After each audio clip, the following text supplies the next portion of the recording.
With me are Wawrzyniec Wieniawski, Piotr Masierak, and Andrzej Tomski. They are co-authors of our recent article on assembly theory, which is now under review.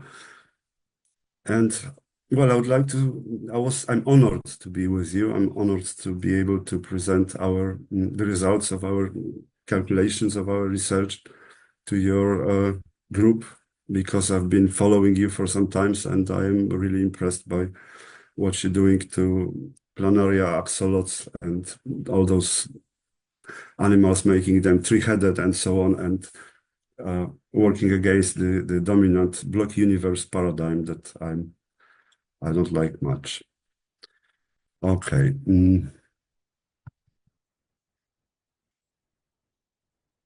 So perhaps I will share the screen with you.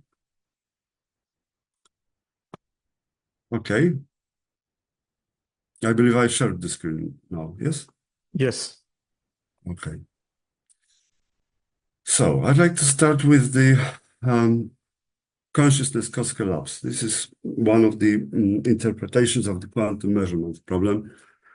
And for a long, long time, I believe that this is it does that. Not consciousness, but we live by the present moment, and within the present moment, we make quantum measurements. And I believe that this is a common situation, and everybody shares this perspective.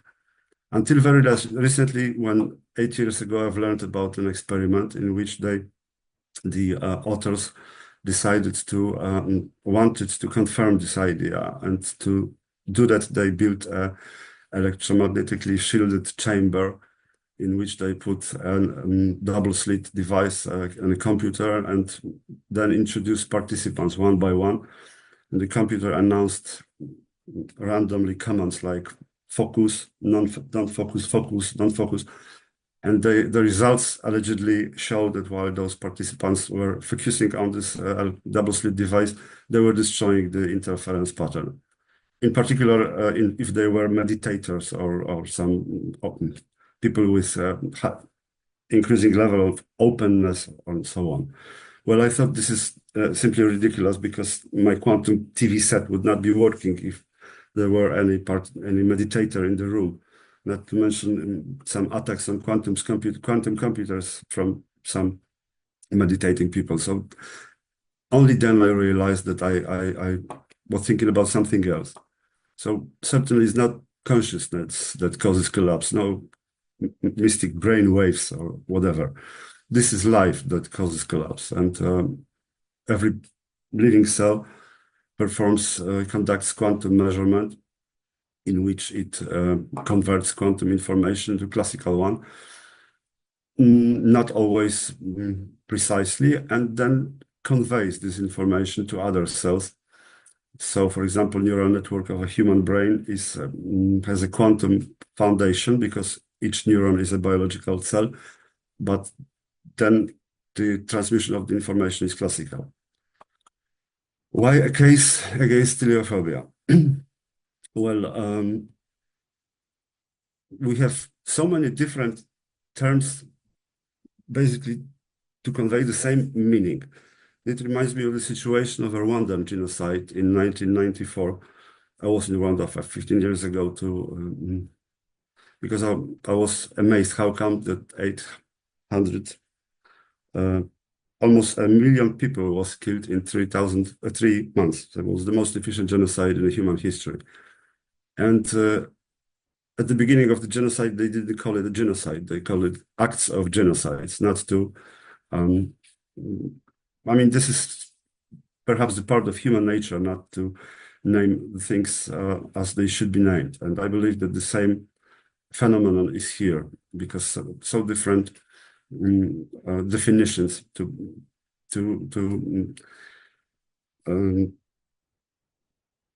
like I'm with Dr. Levin with his definition of teleophobia as an unwarranted fear of erring on the side of too much agency in explaining or predicting the behavior of a system.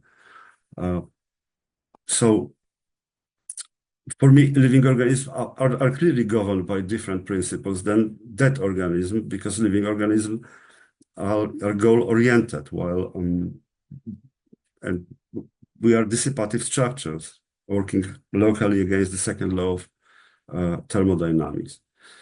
In this particular research, we found something peculiar, namely that the humility of not having a predefined scientific goal is helpful because Stefan Bürgermeister, if I understand him correctly, said that assuming is stifling. So we realize that not assume the course of action of where will it go is better than stick to some predefined goals. So the most important question is, if I realized, would be to ask how come that a qubit, the basic unit of quantum information, turn into a bit, because the qubit is the quantum information is infinite, and the opposites, the quantum states 0 and 1, there are infinitely many parts of them, while in classical domain there are only two, 0 and 1. So this conversion of a qubit into a bit would be essential. Then I've learned about the holographic principle, according to which one Boolean variable per Planckian surface element is assigned on some distant two-dimensional surface. Well, it doesn't answer how distant is this surface, and this idea is in a way incomplete. But then I've learned about Pierre Taylor de Chardin concept of within and without, and its association with the spherical coordinate system. And only recently I've learned about Donald Hoffman interface theory of perception, according to which perceptual experiences do not match or approximate veridical properties of the objective reality. And this is something I entirely agree with. So I'm convinced that the holographic principle provides a prototype of a bit as a Planckian area, and the same bit would be used on the surface of a black hole, on a two-dimensional holographic screen, and on a biological cell interface. An example of a perceptual experience is the notion of an object, but then we have the ugly duckling theorem, which was derived by Satoshi Watanabe in 1969, that establishes that any two different objects are indistinguishable. This is the most likely the zaniest theorem ever, because it's so it defies common logic. I mean, how living would be possible in a world when every two objects we perceive are equally possible, equally indistinguishable. But this is mathematics, so that's how it is, and we should rather draw conclusions from this result than try to say that it's not the case.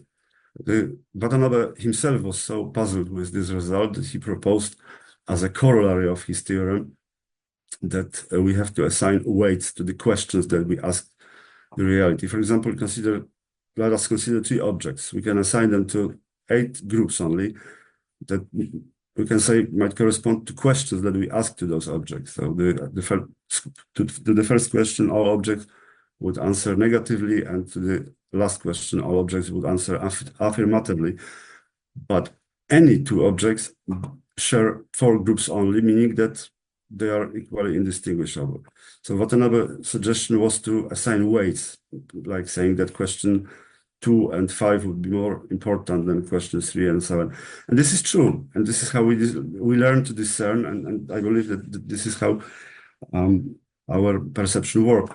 But by no means can such an observation be equal to a corollary of a mathematical theorem. It's just a rule of thumb. A fundamental holographic screen is a black hole, which is one real number. Any black hole, rotating, charged, and so on, can be reduced to a non-rotating and uncharged by the Penrose process. So we can say that it can be represented by its diameter, conveniently expressed in units of Planck length, or equivalently by its mass, by its radius, by its information capacity, meaning the number of Planck areas on its surface, This is a nice formula because it relates the number of Planck areas with the multiplier of this diameter. I mean, we express diameter in terms of multiplicities of a Planck, the Planck length, and this is this real number that multiplies those Planck lengths. Or Bekenstein-Hawking entropy, or temperature, also Bekenstein-Hawking temperature, which, as we see, is a kind of a reduced Planck temperature, again with this dBH in the denominator.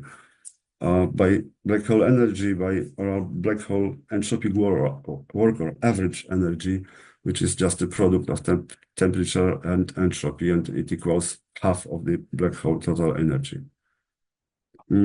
Black holes emit blackbody radiation that also depends on one parameter. Commonly, it is temperature, but it can be anything else. In 2010, Erik Verlinde introduced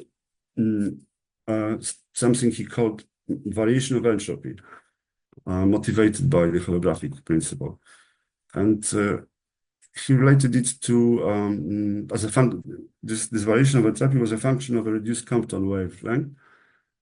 And he proposed the following formula. So the only two parameters are mass m and delta r, the distance from the holographic screen.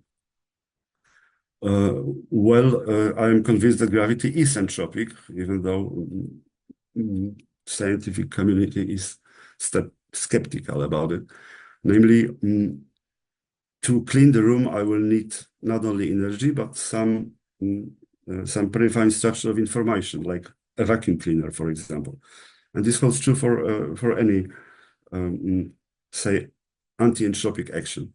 But the same holds true for gravity. To climb a stairs or to fly into space, I'll need not only energy, say rocket fuel, but I also need a rocket or legs, for example, if I want to climb those stairs. This is, I believe, reflects the universally entropic trend of gravity. So with this particularly simple trick, Verlinde was able to recover, it is possible to recover, actually this is the equation we derived, not Verlinde, to Unruh-Davies temperature, relating temperature with the acceleration. We start with the formula for the work as a product of force and the variation of position or of temperature and variation of entropy, and we end up with the Davies-Unruh temperature without any general relativity, but by simple substitution of this entropy variation. The same way we can derive the force and the Newton's second law, the inertial force. It's a bit circular definition because here we use this temperature that we derived before. We can derive the Newton's gravitation by introducing gravity instead of acceleration to the Unruh-Davies temperature. And finally, we can also derive the black hole entropy simply by expressing by mass here in this fraction by the radius, by the black hole radius, and it all simplifies to this. Only 2 months later, after the Verlinde preprinted his results in February 2010, Sabine Hossenfelder proposed another variation entropy. This time, she generalized Bekenstein-Hawking entropy, and she used gravitational potential and equipotential surface A. So introducing the gravitational potential of a black hole and the black hole surface, it also turns into Bekenstein-Hawking black hole entropy. So I realized that this can be expressed as summation. So by multiplying by c squared, we introduced the Planck area in the denominator here, which allowed us to introduce a quantity I call it an A, and it was the number of Planck areas on the holographic screen. And what was left was to define the unit of potential assigned to this Planck area in order to get rid of the chi-square in the denominator. So I propose that it should be defined in the units of negative squared speed of light. And I mean, like, it should be binary because we are assigning this potential to one bit, but in units of the minus c squared. And by simple comparison of these two results, namely the Bekenstein-Hawking entropy and this simplification of this formula, namely after summing up all these Planck areas, we will take into account only those which are ones in units of c squared. So c squared will drop out along with this minus sign, and we are left with it. And then if we compare it, we see that the number of active Planck areas on a black hole is equal to half of all those Planck areas, which makes the black hole not only the material, quote-unquote, object having the largest possible entropy, but also an object having a maximum Shannon binary entropy, because it turns a black hole into a binary balanced string. Later on, we found that black holes are also ergodic systems. So why do we claim that bits are spherical? Well, this is a result I found in a book on discrete differential forms for computational modeling. The authors say that, to which I agree, the traditional use of a coordinate system in which the defining equations are expressed often obscures the underlying structures by an overwhelming usage of indices. Moreover, such complex expressions entangle the topological and geometrical content of the model. So by triangulation or simplification, using the simplicial complexes instead of a continuum models, we can disentangle the topological and geometrical contents of the model. Furthermore, I also noticed that on a two-dimensional surface, two possible triangulation of a square produces the same Khotan Laplacian. Khotan Laplacian is the Laplacian for discrete cases, and I think it should be related with Laplace's Poisson's equations for gravity, but it's just a wild guess at this moment. So we've learned that black holes are ergodic, meaning that the time average of measurements of a single black hole, a Planck triangle, would be called the average of measurements of all Planck triangles. It starts with the famous Heisenberg uncertainty theorem for a standard deviation of energy and standard deviation of time. Later on, it was found that the similar bounds exist for this time for a quantum orthogonalization interval of a quantum system. So we start with a quantum state expressed as a superposition of energy eigenstates. We let the state evolve for some time, that becomes this one. And then we ask ourselves about the shortest interval needed for this evolved state to be orthogonal to the initial one. And it turns that the same bounds hold for the average energy of the quantum system and the standard deviation of it. Later on, it was found that both these bounds are attained, namely they become equalities, if the quantum system in the subject quantum system is a qubit of equal superposition of two energy states 0 and 1 and E1. Well, this is peculiar result because there are no quantum systems having the zero ground energy. This is known as the vacuum catastrophe, is considered one of the unsolved problems of physics. Within the block universe context, dropping this context, it's not a problem at all. And for example, we see that the black hole is the object that can be considered this qubit.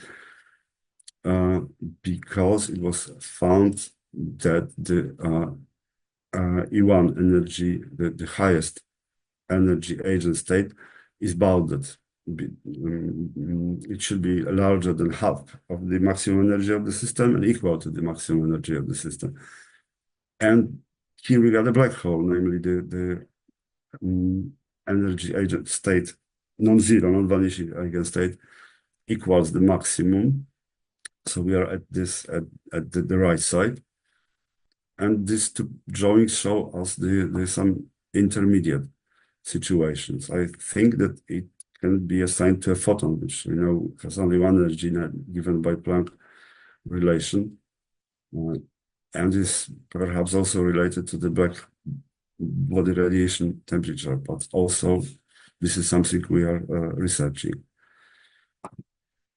So this bound, for example, can be also expressed in terms of the information capacity by simply expressing that, assuming that we are talking about the black hole, so Emax is the black hole energy, and then we switch from black hole energy to radius on information capacity, which introduces us a peculiar sphere surrounding each black hole. Well, this sphere is the right bottom corner of every slide of this presentation. And we don't know what does it mean and where does it go, but this is mathematics, so we will be looking forward to find out some solutions. I believe it may be related with the assembly theory and the notion of binputation, but again, this is hypothetical at this very moment. Interestingly, the same bound, or closely the same bound, can be obtained if we consider an object orbiting a mass of mass m at radius r. And of course, the orbiting condition is that the velocity of this object should be larger than orbital velocity and smaller than escape velocity. Now, if we express the velocity of these orbiting objects as in units of speed of light in vacuum, and we consider squares of these velocities, not to drop square roots, then we see that all of a sudden we have black hole ready at both sides of these bounds. Of course, I had to multiply by 2 to get this 2 in. And again, we can convert it to radius and information capacity, and we arrive at this bound, which is almost the same like this bound, with the difference being the velocity factor, which becomes 1. So these bounds are equal to each other if the velocity is c divided by the velocity of light divided by the square root of 2. This is the velocity at which the de Broglie wavelength of mass m equals the Compton wavelength of mass m, which is we find peculiar. So assuming that all holographic screens are spherical, we postulated the Pythagorean relation.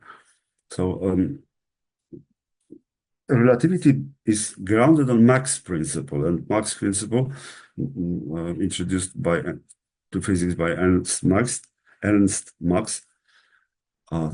can be paraphrased in simple thought experiments. So imagine that yourself standing in the field, looking at the stars above. Your hands would be dangling freely and the stars would be unmoving.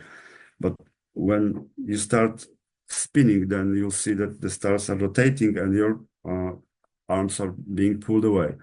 Well, I believe that this shows that not only the biosphere is a collective intelligence, as you postulate, but the whole universe is in a way a collective intelligence. Because why would the stars be unmoving? Why would the movement of my hands be correlated with the rotation of the stars? Most interestingly, if I was in a planetarium and the planetarium staff would make the stars wheel above my head, my hands would not be moving, meaning that velocity can be simulated, which so we postulate that the observable velocity is the tangential velocity, while the unobservable is the radial one. In fact, it's easy to see that this Pythagorean relation is sewn into the Lorentz factor relativity. Further, it was shown in 2018 that the relativistic combination of Pythagorean velocities, parallel Pythagorean velocity, is also a Pythagorean velocity. So this relation seems to be correct. As for acceleration, we also bounded two accelerations with each other using a Pythagorean relation. This time, radial acceleration is unobservable because radiation acceleration is felt. And we postulated that unobservable is the tangential one. But we know the relation between temperature and acceleration, so we could have used it. And it introduced the square root. And for the tangential acceleration to be a real number, we demand that the argument of the square root is positive. Otherwise, we would have an imaginary quantity. So this showed that the Andrew Davis temperature must be larger than the reduced Planck temperature, and also introduced kind of a minimum black hole, namely a pi-bit black hole, namely a black hole with a diameter equal to Planck length. Such a black hole could look like this. And it has three Planck triangles and a fractional triangle at the south pole. Interestingly, the four triangles are the minimum number of triangles required to triangulate a sphere. This is a 4 pi-bit black hole containing 18 triangles, 12 Planck triangles, and 6 fractional triangles on the equator that are responsible for this fractional part, which is too small to carry a single bit of information. We believe that this is related to the notion of uncomputability, and in particular that life has access to this uncomputability as that is not inaccessible to the computable machines. I mean, Turing machines, artificial intelligence, and so on. We can also express the energy of a black hole in this form, which for pi-bit black hole provides us with something I would imagine to be a corrected form of a equipartition theorem for an ideal monoatomic gas. So the equipartition theorem for 1 degree of freedom was rigorously proven. And under the assumption that the degree of freedom depends quadratically on the generalized coordinate. This holds for the Planck area and the associated quadratic potential, as in our case. This is a trick I made, we of course this cancel out, to make this formula look like this and show you that 1 degree of freedom, this is the original equipartition theorem, corresponds to the black hole having only 1 bit of information. Of course, the notion of a triangulation of such a black hole becomes problematic, but later on we'll see that the area of a sphere in a complex dimension is not a real number. Another formula for energy of a bit is known as the Landauer principle. It should be called theorem because it was rigorously proved by Landauer, and it says how much energy is required it specifies the minimum amount of energy required to erase 1 bit of information at temperature T. So at the same temperature, Landauer's energy is larger than equipartition energy, which we can interpret as erasing a bit costs more than perceiving a bit, and intuitively it makes sense because our within are smaller by Jordan-Brouwer separation theorem, the interior is bounded while the exterior is unbounded. So the interior is smaller, which requires compression of signal within the biological network. This is the idea of a selflet that was I found at one of Dr. Levin's presentation, but it perhaps would be it should be mentioned that Vlatko Vedra and his team also analyzed models of predictive models, and they found that any classical model must record each binary property conditioning the system's future behavior. Here, X with the arrow is the random variable that governs the future system behaviors, and the conditional probability of this random variable, with the condition that A was realized as 0, is different than with the condition that A was realized as 1. So each such a binary property must be recorded by the system, regardless of how much those two distributions overlap. In case those distributions are not orthogonal to each other, quantum model can partially discard those information, retaining enough information to recover statistical differences. So I believe that these results are correlated and provide additional arguments for the interface theory of perception, the fact that life explains the measurement problem. So this is the drawing again taken from Dr. Levin's article. I am entirely on the right side of this diagram, albeit I believe that the answer is twofold, namely, to the question, can embodiment occur in a problem spaces other than 3D? I believe that the answer is yes or no. Indeed, we are surrounded by hard to visualize diverse intelligences, cells working and so on, working metabolic, physiological, transcriptional, morphological, and so on, multidimensional spaces. But yet we all perceive the world as in 3 spatial dimension and imaginary time, and I believe that every living being perceives the world this way, and this is because of the exotic R4 property of such a space. This is a mathematical property that asserts that there is a continuum of homeomorphic shape-preserving structure that are not diffeomorphic to each other only in 4 dimensions. In other dimensionalities, there is no such property. So I believe that we have to relate it to this is the Euclidean space of 3 real dimension and imaginary dimension.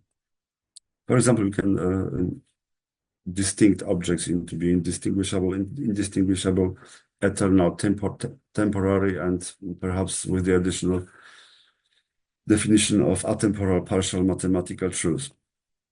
So within, I had a problem with finding the distinguishable eternal object. I believe that the universe is such an object.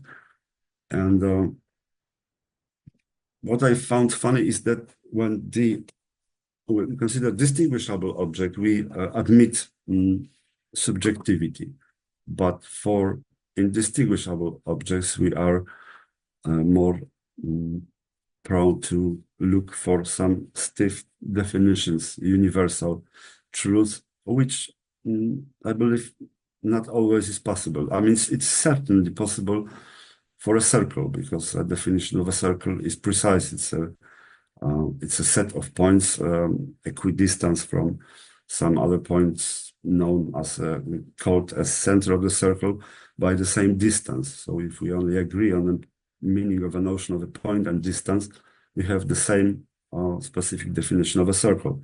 But there are many notions that are not easily definable. We know it's from law that must adjust to the circumstances. But the whole point is that every cell memorizes the world differently. allowing for variations of traits, and only our dimensionality allows biological evolution, because every single biological cell and every one of us is distinct and different. If you were creatures in 10-dimensional space, we would be the same, because there is no exotic R4 in such a dimensionality. 10 to the power of 30 is the estimated number of living cells in a biosphere. This is the estimated number of living cells and neurons in a human brain. And 10 to the power of minus 44 seconds is the Planck time. So simple calculation shows that all those biological cells that are alive at this very moment on our planet, if they were to conduct quantum measurements, each quantum measurement within a Planck time, then all of them would make those measurements in 10 to the power of minus 40. And in any case, no delay, no freeze would be observable between subsequent measurements. Few years ago, we've learned about the assembly theory. I wish I have learned about it earlier, but the assembly theory became famous after Leroy Cronin, who discovered it, published the article in Nature. The famous article, Assembly Theory Explains and Quantifies the Evolution. So this theory is very elegant and very subtle, as he puts it, and it's uncharted territory. It introduces the notion of an assembly step consisting of joining only two objects. Because of this assembly pool, if we consider three objects, then perhaps we should say which two of them joined the first, and the pool would be different. So we can consider only two objects as in an assembly step. Then the assembly index of an object is the smallest number of steps required to assemble it. The assembly depth is the maximum depth of that this object was assembled from, and the assembly index is computable, unlike Kolmogorov complexity, and captures the structural information about the object, unlike Shannon entropy. Because of these two objects, we think that perhaps the most natural way to capture the assembly theory would be the spaces of strings, because we can always say that there is some left part of a string and some right part of a string. And here we got a string 0101, which is assembled in 3 steps with the assembly depth of 3, but it can clearly be assembled with 2 steps only if we reuse the subunit 01. This example is traced simply. So we aim toward such a string, and this is another one. And after each joining step, we update the assembly pool, and only within 3 steps we reach the target here, but we need 6 steps to reach target here. So this is a 8-bit string of the maximum assembly index of 6. Of course, we could assemble this string in 7 steps, both of these strings in 7 steps without an assembly pool, but it's not the point of assembly theory. The gist of this theory is that information once assembled can be reused. Now, this is an example of a minimum assembly index string, and such a string can contain at most 2 distinct string symbols if its length is the power of 2, like 2, 4, 8, 16, and so on, and at most 2 distinct symbols otherwise. So DNA RNA cannot represent a string of a minimum assembly index without violating the Chargaff rules, because it requires 4 nucleobases to be defined. Bit mutation was an idea that we devised while considering the binary strings, because the initial assembly pool contains only 2 bits, I mean 2 symbols. We decided to define only 2 commands, like 0 take the last element from the pool and 1 take the last 2 elements. And what was revealed is that such a binary programs assemble strings being the products of the Fibonacci numbers, and in most cases the assembled strings have the assembly index equal to the length of the program, which means that these programs are elegant. I mean, the shortest one capable of assembling a given string. But it turned out that there are exceptions. Namely, some programs turned out not to be elegant, and some programs produced strings that didn't have the minimum assembly index. Also, the frequencies of zeros and ones turned out to be related to the golden ratio. So there are plenty of bounds, and in particular concerning the strings of a minimum assembly index. It is natural to divide the length of the string into sections corresponding to the subsequent powers of 2, like between 4 and 8, between 8 and 16, 16 and 32. And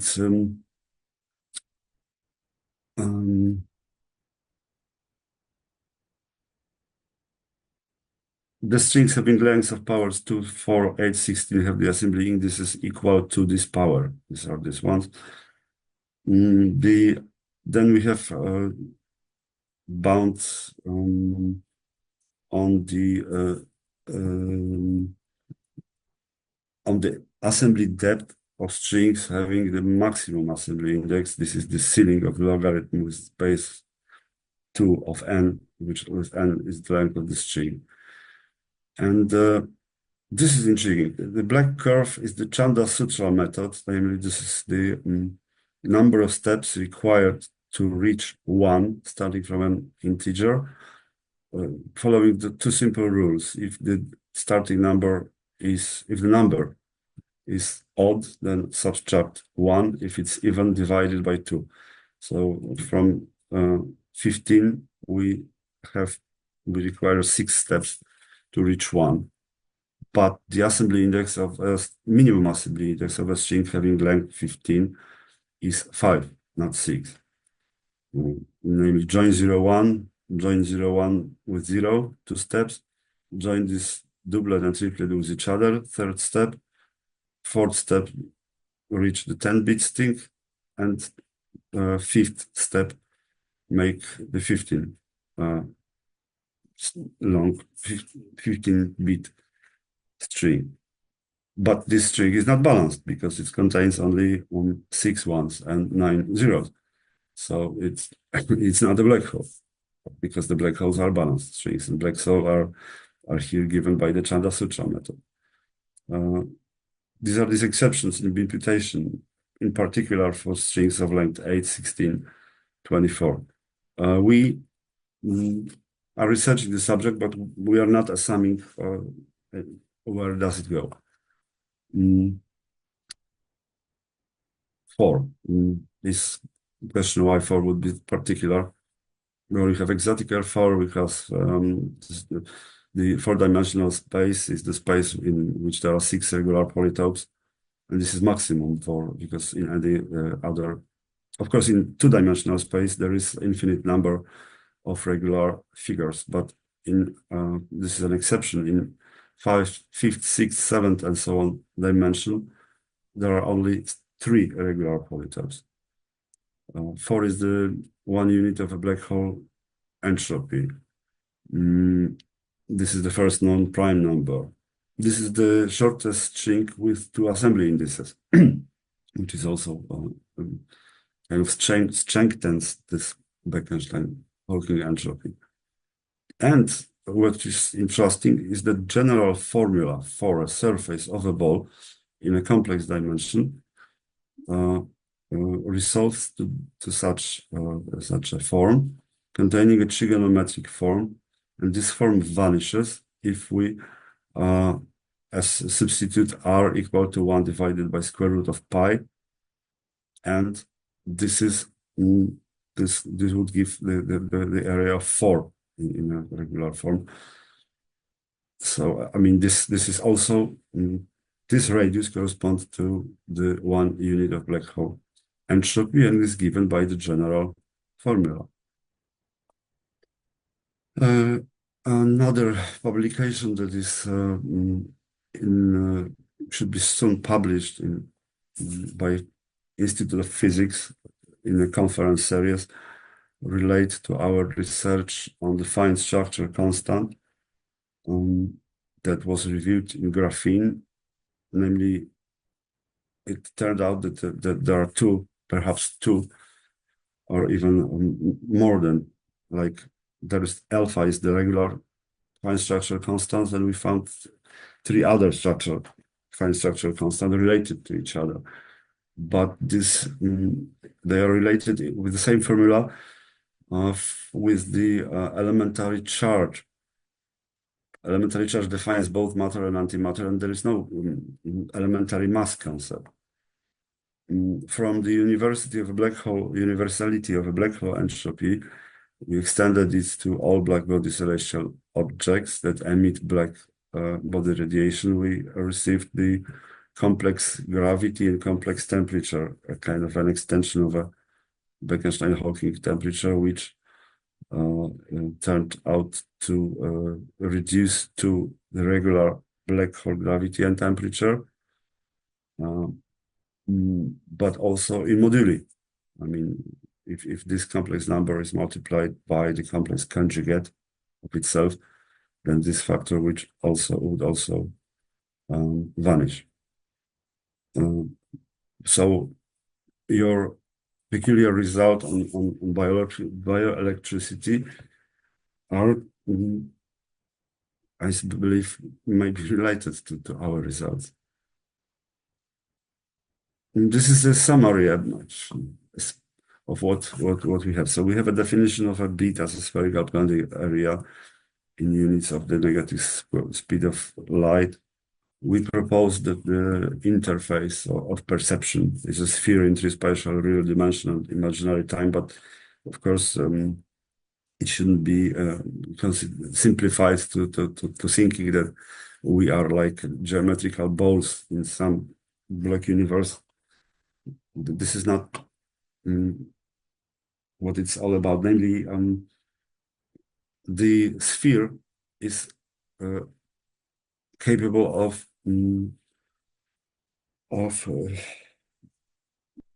memorizing one of this.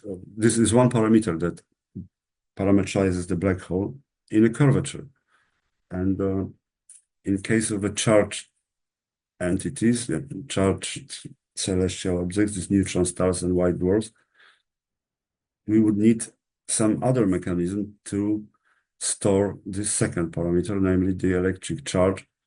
So perhaps it's hidden in some different dimensionalities, in a way tangential.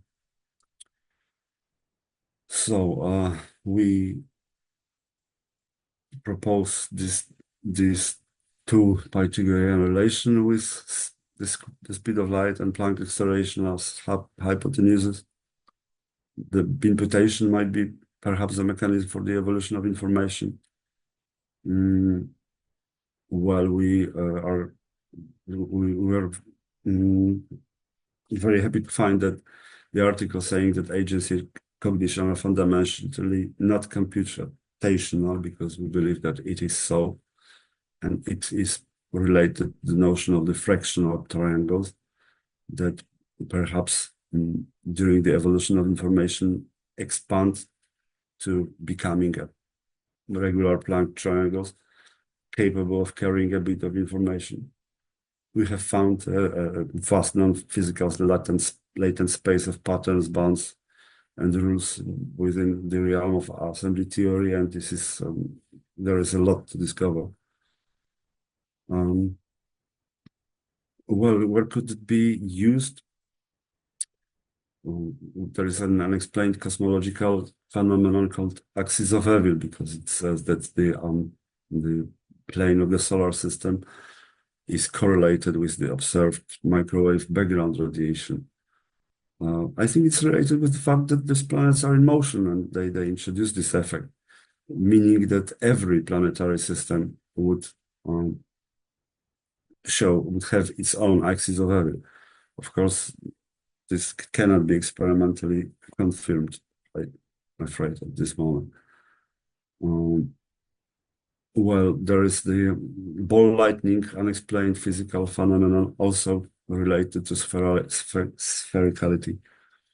This sonoluminescence, which I believe is explained because I found a paper that explained this sonoluminescence as the Bekenstein-Hawking radiation, meaning that this is in fact a small black hole that collapses, radiating its energy. In particular, mantis shrimps are known to produce those sonoluminescence, and that is why they have these 16 various detectors of light in their eyes, each capable of moving independently in order to control this phenomenon. Thank you very much.